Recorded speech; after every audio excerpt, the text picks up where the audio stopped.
Hello and welcome to Spa Business Mastery. I'm Kirsten. I'm so glad you're here. Now, today's topic has to do with growth, but in a little bit different perspective.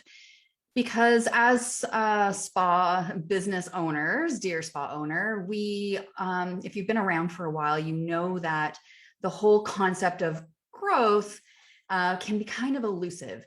And traditionally, what we've seen as growth initiatives in our industry, whether it's for a general spa, a skin therapist, med spas, lash artists, what we've seen traditionally in terms of growth initiatives would be things like hiring. It would be things like adding a new product line or a new piece of skin technology or piece of equipment, say like spray tanning.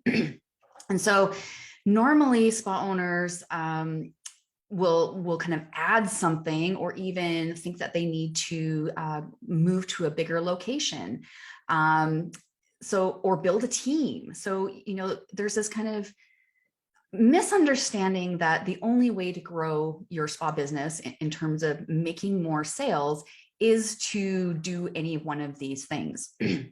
Now, all of those actions are really awesome, but the problem with them, with those particular kinds of growth initiatives, is that they take an incredible amount of time, people, in terms of resources. It takes a lot of effort, knowledge, and in order to execute those particular growth initiatives. So what I'm saying is that, yes, that will be something, you can do something like that in your business, spa business, to grow. But in order for that to happen, that growth to happen consistently, how should I say this? If you're constantly going back to those types of growth initiatives, hiring, buying a new skincare line, buying a new piece of technology, moving to a new location and renovating, they're not sustainable in terms of growth and the kind of money that you get.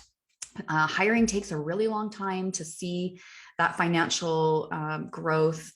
Excuse me. If you have brought in a new product line, that can easily be a $5,000 investment. And if you don't quite have that particular growth initiative right, if that isn't something that your clients actually truly want, it could take a really long time in your marketing to kind of get some buzz going about that. So I'm here today to share with you that there is a different way to grow your business that you may not have considered. and that would be by scaling your business rather than relying on these traditional growth initiatives. So I want to really clarify the difference between growth and scaling in your spa business. So kind of where I'm going with this is that, if you want to grow your business without a huge amount of extra time, extra money, and that it's a growth initiative that will not require lots more time and effort and money to keep it going, you want to consider shifting into more of a scaling type of growth initiative. And growing your business means adding, those types of resources, people, technology, or new products. Whereas scaling your business is keeping your expenses fairly much the same, maybe a little bit bigger at the outset to get your scaling going, but it doesn't require like substantial resources from you ongoing. All right. So the other aspect of scaling is that if you are a new startup in the spa industry, this is not a conversation for you. When the only time scaling actually really works is when you've had some success in your business, you've actually proven that, clients want your service, want your product. And once that's been proven, then you can start the scaling process.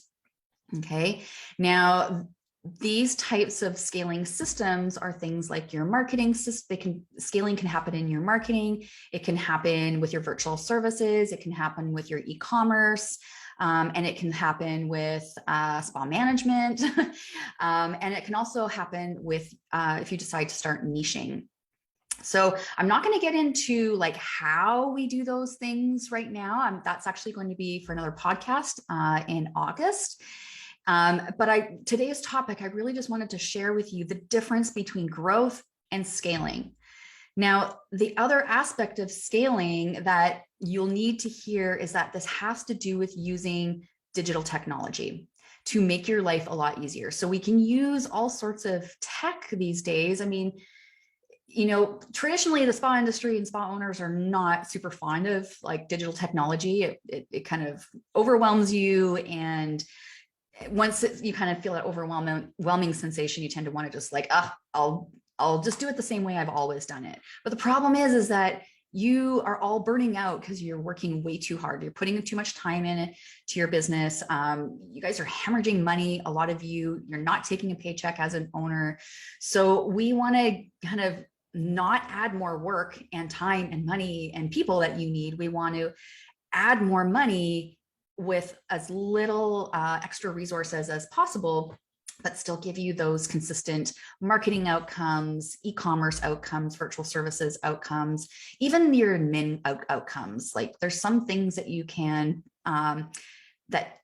do in terms of scaling that will help give you more time for your own admin. All right. So, when it comes right down to it, the world of digital technology has come a really long way. And what I'm here to share with you is that I have been working in the online kind of coaching consulting industry for 6 years now, full time. But even before that, I was seeing the coaching, consulting, online business arena and those resources and that technology. And I've been watching how the spa industry can use some of these bits of technology in order to scale their business, to make it easier for them to grow without putting more time, effort, and exponentially more money into it. It's just that I know it's really hard for spa owners to kind of get excited about tech. But what I'm hoping is that this conversation will spark a little bit of interest for you in thinking like, okay, so what can I scale in my business that's not going to require ongoing chunks of time, energy, and money for me? And I will get into that in another podcast in August. So keep your eyes peeled for that one. I'm here just to tell you that it's worth the learning curve in terms of digital technology and scalability in your business. And even then, there's lots of people out there that can do it for you, so that you just have to tell them, hey, this is my goal. This is what I want to have happen. Can you just make it happen? Can you set up the system to help me scale my business? So keep your eyes peeled for the next part of this podcast to share 3 different ways that you can scale your spa business. That's it for me, and we'll see you next time on the Spa Business Mastery Podcast.